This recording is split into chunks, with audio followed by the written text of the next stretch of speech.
Dans le sens du vent, je parle des gens et de tous les aléas de la vie, de tout ce qui peut interrompre un parcours, des gens âgés, des jeunes, des femmes, garçons, filles, tout le monde y passe.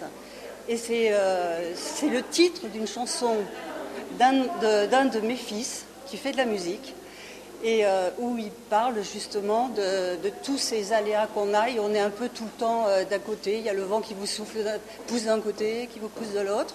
Et donc j'ai trouvé que son titre convenait complètement. Et en plus de ça, la couverture a été faite par mon fils qui est dessinateur de BD. Alors j'ai réuni tout le monde. À tort ou à raison, ce sont des histoires que de couples. Donc dans un couple, on cherche toujours à savoir qui a tort, qui a raison. Les conflits, les départs de l'un, parce que d'habitude c'est toujours l'homme qui propose le restaurant à sa femme, parce que lui il a un poste, tout ça et tout. Et ce jour-là, il rentre chez lui et il dit à sa femme oh là je suis fatiguée. Et la femme dit moi j'ai envie d'aller au restaurant. Et en plus elle l'emmène au restaurant japonais, pas chinois, japonais. Et il déteste la cuisine japonaise. Donc ils se retrouvent au restaurant et forcément ils se font la tête. Alors je décris tout. Vous savez, dans les restaurants japonais à Paris, c'est tout étroit les tables. Alors ils suivent la grosse dame qui arrive, qui s'installe, puis tout. Ils se parlent et en se parlant, ils parlent d'un autre couple de leurs amis. Et du coup, petit à petit, en s'appuyant sur l'histoire de leurs amis ils vont se séparer, eux, et bien petit à petit, à la fin, la femme lui dit moi je te quitte. J'en ai marre, je voulais venir au restaurant.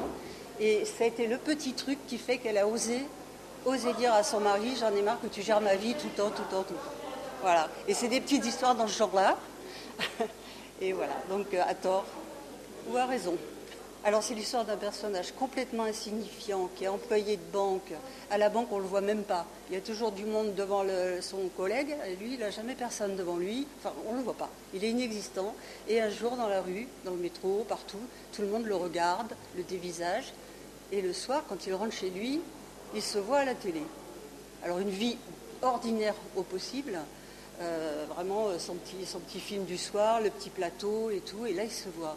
Et là, il va avoir de cesse à essayer de rencontrer cette personne. Mais ce qui m'intéresse là-dedans, c'est un petit peu comme dans toutes les nouvelles, c'est le caractère des gens. Parce que finalement, cette personne qui était insignifiante, que personne ne voyait, le lendemain, tout le monde l'a vu à la télévision. Et alors, quand il revient au boulot, tu nous avais pas dit que tu étais écrivain. Mais tu as eu le prix machin, mais on savait pas. Et le regard des autres va changer sur lui. Le regard de sa marchande de pain, personne ne le voyait. Alors après, il va essayer de rencontrer cette personne.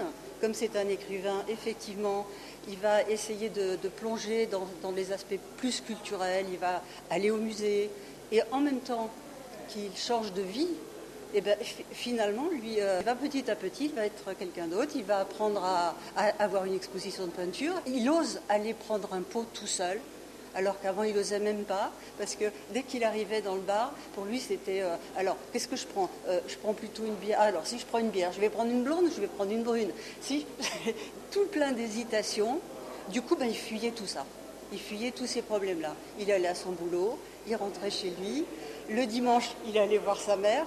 Et même la mère, à la fin, est contente parce qu'elle voit son fils changer. Parce qu'elle trouvait triste que de voir son fils adulte avoir une vie si terne, et même elle allait au cinéma avec ses copines et tout ça, mais lui, il ne savait pas. Parce que là, c'était tellement un terrain neutre. Enfin, voilà.